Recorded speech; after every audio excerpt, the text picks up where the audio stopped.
Hey, good day, A-Pushers. This is Dr. Killo. Today we're going to talk about Chapter 36 and a little bit more about the effects of the economy, the age of affluence, on the culture of America in the 1950s. So let's get started.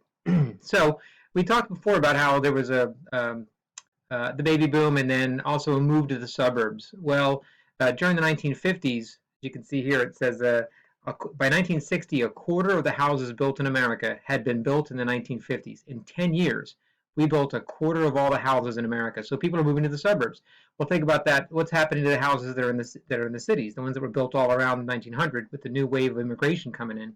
Well, a lot of those houses either got abandoned or the property values dropped as more minorities moved into those because it was a cheaper place to live, and the jobs again abandoned the cities, and what you had is a concentration of minorities in the cities that were poor, which obviously later on down the road is a problem.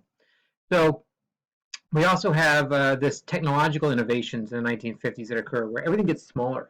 You think about that radio I have in my classroom that used to be a piece of furniture. Well, in the 1950s, that radio becomes a little bitty box that you could play music on or listen to the news on.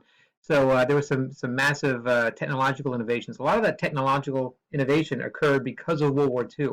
The efforts to create new weapons during the war led to civilian applications after the war, and we get a whole bunch of new technological advances. Pretty cool. Right, so a lot of that is in airlines. After World War II, we have jets, and so the first big jet built in 1957 by Boeing. Boeing does great. It becomes the world's #1 airline creator or airplane manufacturer until the 1980s when it had some competition from Airbus in Europe. And today, as you probably are aware, it's having a lot of problems after its issues with the 787. All right, so also work is changing. I mentioned this in the last time we talked. We have this growth of white collar jobs in the 1950s. So blue collar jobs are jobs where you work with your hands, a trade, carpentry, plumbing, something where you work, mechanics, you work with your hands. White collar jobs are people who sit behind a desk, usually wear a white shirt. Okay, that's where they get the term from. Those jobs are growing a lot in the 1950s. Okay, so we have a different kind of job being created. Okay, all right, so labor unions. Part of the labor unions in the 1950s, that's when they peak as well. It's also the peak of corruption in labor unions at the same time. So we peak about 35%. Today's labor unions are about 5%. I wonder if there's a correlation between, as we talked about, that wages flatlining since the 1970s and the decline in union membership and union power in America. I think there's probably a connection there if you did some studying about that. So this kind of shows you the makeup of what kind of workers we have, blue collar, white collar, farm workers, agricultural workers. You can see how, as time goes on, the white collar clerical people, their jobs are going up. Manual workers, farm workers, they're going down. Right? And that's the way it is. Here's one of the first big computers. All right, so again, women, we talked about this last time too. Even though women are increasingly joining the workforce in the 1950s, that's not really the major part of what women did in the 50s. Yes, they're going to work in greater numbers, but the majority of women are staying home and taking care of the kids that they're producing during this decade, the baby boom. I have a friend of ours who she's in her 90s now, but she said she was raising her family in the 50s and she hated it. Not that she hated her family, but she hated the fact that she was trapped in a house, a small house, with 4 kids, and wasn't able to get out and use her brain the way she would have liked to have used it in another job. For some people, though, I'm sure they enjoyed being the homemaker at the time, but for some women, it was kind of stifling. All right, so again, a cult of domesticity. We talked about that back in the 1840s, I think. It emerges in pop culture. Whenever they're praising you for staying home, it's probably because they want you to stay home. You have to understand that it's a compliment, but it's not necessarily a compliment. It's meant to kind of control. So anyway, so there are a lot of jobs created, and a lot of them do go to women, mostly clerical jobs. You ever watch the 1950s TV shows? The woman is always the one who's the secretary for the man, working behind the desk. It's just a cliche of the 1950s, and it's that way up until 1970s. My mom ended up working for my father as a secretary back in the 1970s because that's what women could do. There weren't a whole lot of other job opportunities for them other than being secretaries. Um, yeah. So um, yeah. Okay. So women are. It's, one of the problems for being a woman at this time period is if you do get out of the house and get a job, who's taking care of the house? It's funny, men worked. That was their job. They're the provider of the family. And when they came home, they were supposed to sit down and relax at the table or at a chair, their favorite chair, and the wife would serve them. Women, when they go to work, they come home and then they do all the work that they did before. I don't know how many, raise your hands and see how many of your houses are like that at home. How many of you, where the father works, comes home and also does dishes and does laundry, makes the bed, and how many of your moms do that sort of thing? And one of the conflicts of this time period is women are finding, they're able to move out of the house and get jobs, but they're not necessarily changing their roles in the family. Things don't change a whole lot, which is tough. So I mentioned before also Betty Friedan comes out with this book called The Feminine Mystique, which kind of sparks the women's liberation movement in the 1960s. And by the end of the 60s and early 70s, we're burning our bras and we're having the the Equal Rights Amendment is being created. So a lot of things. This is the beginning of a lot of things to do with women's rights at this time. So again, middle class is blossoming. This is changing our culture. We have the beginning of the fast food. The fast food industries are kicking off this time. Franchises like McDonald's and Wendy's and whatever, places that are killing us. But they all kind of get their start in the 1940s, early 50s. Disneyland is open at this time.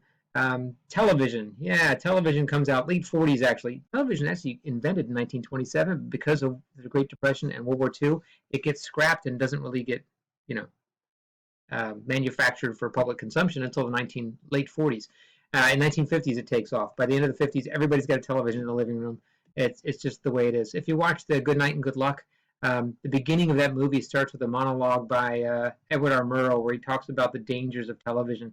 The guy was so accurate in 1957 talking about the dangers of what it's become. So again, all these things combined, what has this done to our culture? Ugh, it's brutal. Everybody loved the car. You had to get a car every couple of years because the styles changed. You had to get a new one. By the way, look at this car. This car could get in an accident. Everybody in the car would die, and the car could still be sold to somebody else because they were built so solidly. And by the way, if you went through that windshield, they didn't have seatbelts in the cars, and they didn't have shatter windshields, so you got shredded as you went out that windshield. Not a good thing to do.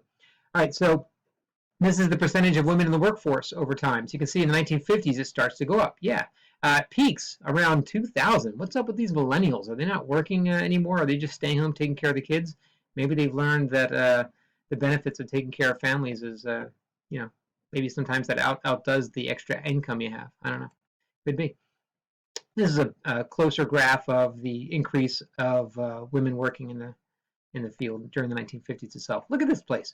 Who the heck would want to work here? So imagine, like everyone in this room, their job probably got replaced by one computer.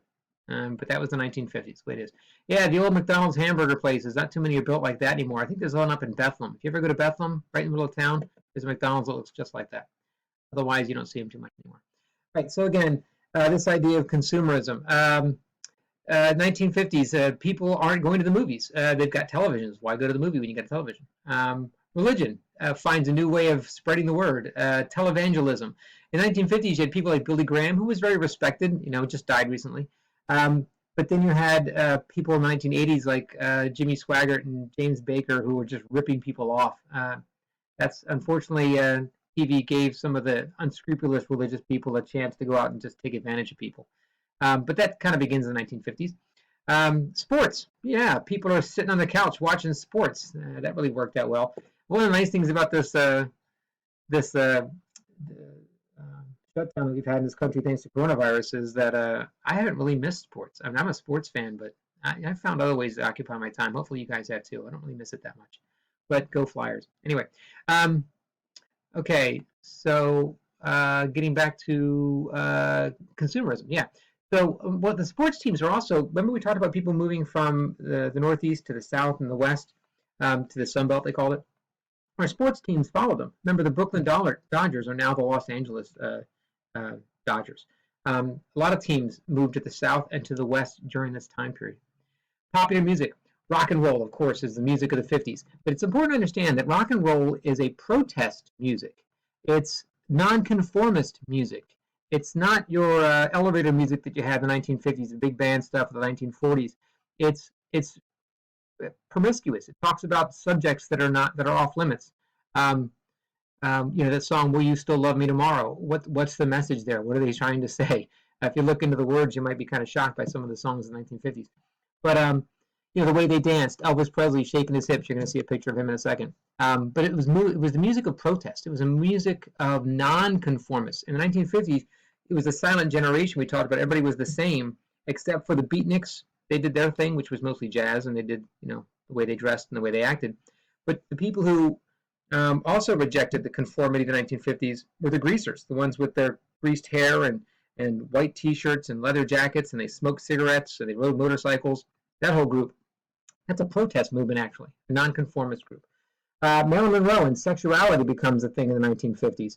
Now, of course, sex has always been an issue and an industry before the 1950s, but now you have it becoming more popularized, where people are getting magazines sent to their houses that have nude women in it. Big shocker. Playboy was the first to do a nude women. In fact, who was the guy that runs Playboy? Anyway, when he first put out his first magazine in the 1950s, he sat at home expecting the police to show up and arrest him.